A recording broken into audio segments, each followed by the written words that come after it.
ব্রাহ্মণবাড়িয়া পৌরসভায় ভবন নির্মাণ কমিটিতে বিএনপি নেতার নাম না থাকায় পৌর প্রকৌশলীকে প্রকাশ্যে হুমকি।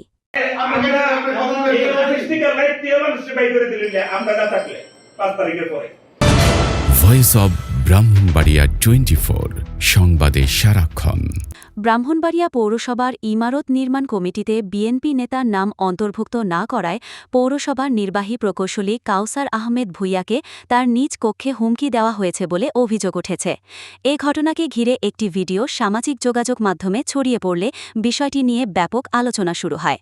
পৌরসভা সূত্রে জানা গেছে, ইমারত নির্মাণ কমিটির তালিকা চূড়ান্ত করার প্রক্রিয়া চলাকালে গত ২৮ জানুয়ারি জেলা বিএনপির কয়েকজন নেতা পৌর ভবনের নির্বাহী প্রকৌশলী কাউসার আহমেদ ভূঁইয়ার কক্ষে যান। সেখানে কমিটিতে নাম অন্তর্ভুক্ত না করা নিয়ে কথা কাটাকাটির এক পর্যায়ে উত্তেজনাকর পরিস্থিতির সৃষ্টি হয়। ভাইরাল হওয়া ভিডিওতে দেখা যায়, মিজানুর রহমান বলেন, ৫ আগস্টের পর আমরা শেল্টার না দিলে লাথি দিয়ে বের করে দিত, আমাদের কারণে এখনও চেয়ারে আছেন। এ সময় তিনি কমিটিতে নিজের নাম না থাকায় ক্ষোভ প্রকাশ করেন। ঘটনাকালে সেখানে উপস্থিত ছিলেন বাংলাদেশ জাতীয়তাবাদী যুবদল ব্রাহ্মণবাড়িয়া জেলা শাখার সাংগঠনিক সম্পাদক মোহাম্মদ আতিকুল হক জালাল, পৌর বিএনপির সাধারণ সম্পাদক আলহাজ মিজানুর রহমান, জেলা বিএনপির সিনিয়র যুগ্ম সাধারণ সম্পাদক আলী আজম, জেলা বিএনপির সহসাংগঠনিক সম্পাদক শরীফ এবং যুবলীগ নেতা ঠিকাদার সাত্তার।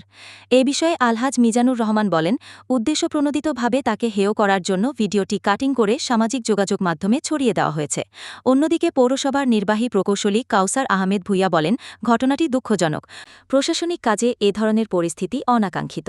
এ ধরনের আচরণ প্রশাসনিক কার্যক্রমে অনাকাঙ্ক্ষিত হস্তক্ষেপ ও শৃঙ্খলা ভঙ্গের শামিল বলে মনে করছেন সংশ্লিষ্টরা।